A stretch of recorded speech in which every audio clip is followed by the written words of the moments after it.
नाज बलोच साहबा, अब मेरा सवाल आपसे ये है कि पिछले चंद दिन से ये बड़ी बहस चल रही है कि पीपल्स पार्टी फेडरल गवर्नमेंट में शामिल होगी नहीं होगी।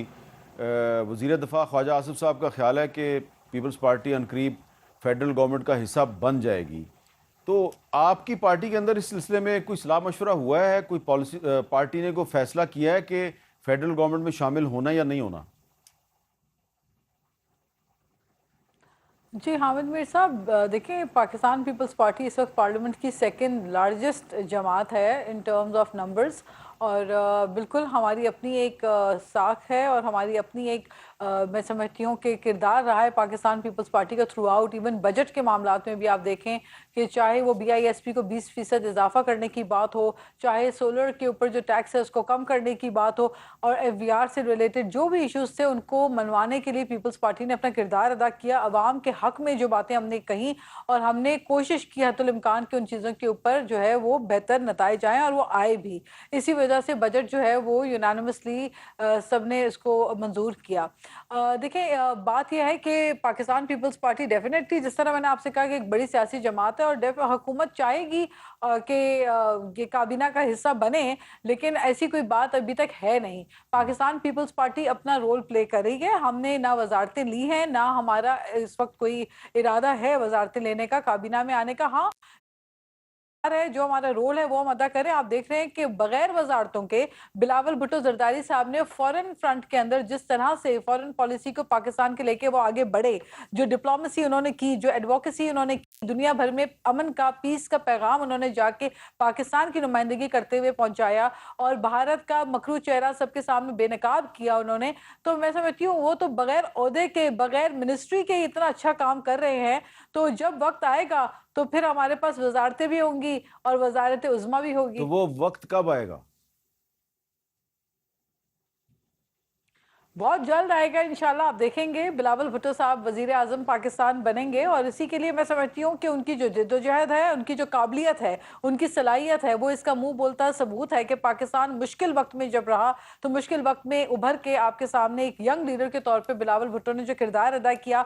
और हम इस हुकूमत को आगे बढ़ने में जहाँ तक हमसे हो सकता है हम अपना पूरा किरदार अदा करते हैं ताकि जमहूरियत डीरेल ना हो, इस मुल्क का इस्तेहकाम दाव पे ना आए। अभी भी और जो अभी भी आपको सिक्योरिटी के खतरा है चैलेंजेस जमहूरियत के डीरेल होने का? अभी इस भी वक्त खतरा जो है? अब तो कोई खतरा नहीं होना चाहिए आपको जमहूरियत नहीं के डीरेल नहीं होने नहीं का। मैं नहीं नहीं, वो तो बिल्कुल 26 लोग तो बैठे हुए होते हैं ऑपोजिशन में और फिर कोरम पॉइंट आउट करते हैं तो हमें हंसी आती है, लेकिन हम फिर भी गिनती करवा लेते हैं पार्लियामेंट में चलें। ताकि खुश हो जाएं। अच्छा, क्योंकि कभी कभी बच्चे नाराज हो जाते हैं। 26 लोगों की तादाद होती है और कोरम पॉइंट आउट कर दिया जाता है। डोगर साहब भी नहीं समझाते लोगों को कि ना करें, ऐसे में मजाक अपना ही चले होता है, कभी लेकिन कभी खैर कोई बात 45 नहीं। के लोग अच्छा, कभी तो कभी मैं भी प्रेस गैलरी में बैठा होता हूँ और मुझे भी नजर आ रहा होता है कि उन 26 लोगों में से कौन किसको आंख मारता है कि जरा कोरम पॉइंट आउट करो।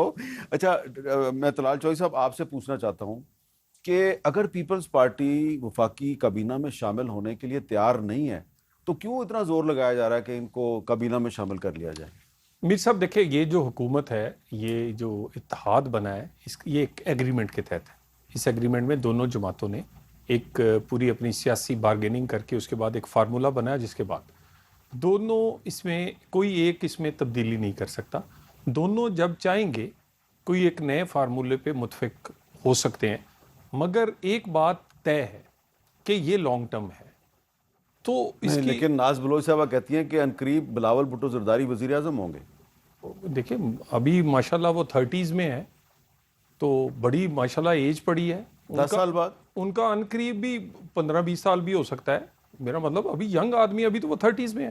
खैर एनीवे, लेकिन ये मैं कहूँ कि ये देखिए, एक बात पे हम मुतफिक हैं कि जो पॉलिटिकल स्टेबिलिटी है वो उसमें रहनी चाहिए। हम तो अपोजिशन को भी कहते हैं कि आए टेबल पे भाई, अपना रोल प्ले करें। आइए, जिस टेबल से ये उठ के गए हैं मीर साहब, उसी टेबल पर ये लौटेंगे और स्पीकर के दफ्तर आएंगे। ये छोटा मुंह और बड़ी बात है, लेकिन बात किस पे होगी? आम आदमी की जिंदगी बेहतर बनाने के लिए, इकोनॉमी, दहशतगर्दी पे पाकिस्तान की बात होगी।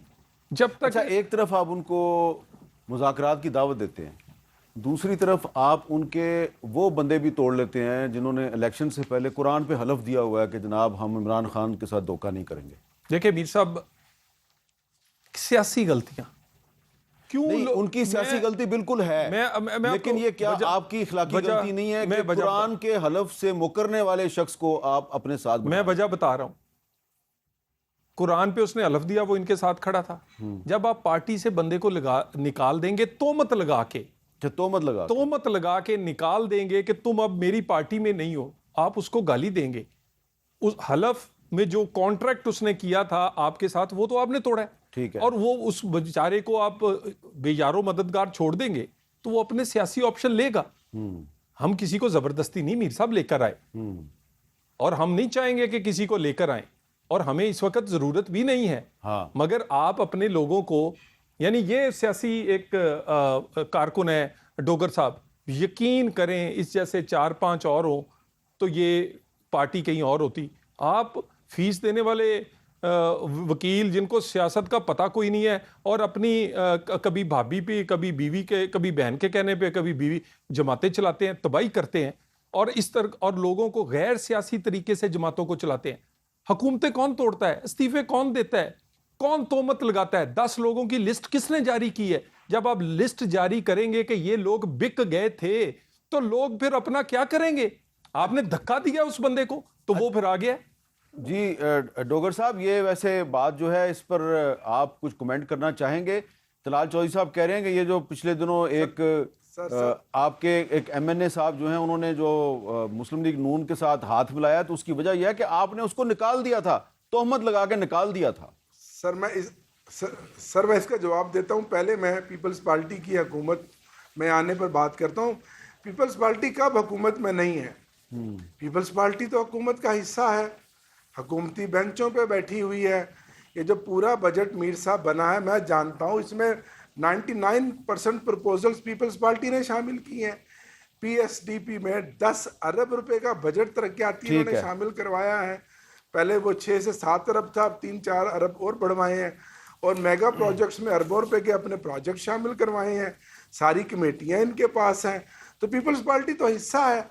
हाँ, ये जरूर है कि वो स्मार्ट मूव कर रही है कि मीठा मीठा हप हप और कड़वा कड़वा थू थू, लेकिन अब जाहिर है पीएमएलएन भी चाहेगी कि वो वजारतों में भी हिस्सा ले, ताकि जो कोई तनकीद होनी है वो बराबर होना, लेकिन पीपल्स पार्टी पहले दिन से हिस्सा है।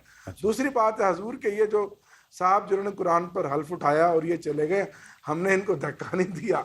इनको 26वीं तरमीम से 5 दिन पहले इन समेत मेरे 9 अरकान कौमी असम्बली को उठाया गया और उनका कहीं खुफिया मुकाम पे रखा गया, और फिर उनको एक भारी बड़ी साइजेबल अमाउंट के जरिए उनकी वफादारियों को खरीदा गया, और वो दिन और आज का दिन वो उन्हीं के पास हैं। हमने किसी को नहीं निकाला, बल्कि उनको उठाया। इन समेत 5 लोग और हैं, 4 लोग और थे, लेकिन वो 4 लोगों का अल्लाह ने भरम रख लिया कि फजल रहमान साहब ने वोट दे दिया, वो एक्सपोज ना हुए, तो हमने नहीं निकाला। ये वो तमाम लोग हैं जिनको उठाया गया और करोड़ों रुपए में इनकी वफादारियाँ खरीदी गई। ये हैं जमहूरियत के चैंपियन, और अभी भी डरते हैं कि ये कहीं जमहूरियत डी रेल ना हो जाए। भाई ना रेल है ना या डी है, यहाँ तो सिर्फ एक लाठी है और जंगल है, और वो जिस तरह लाठी चल रही है वो आप सब जानते हैं। अच्छा, यह कौन सी जमहूरियत है?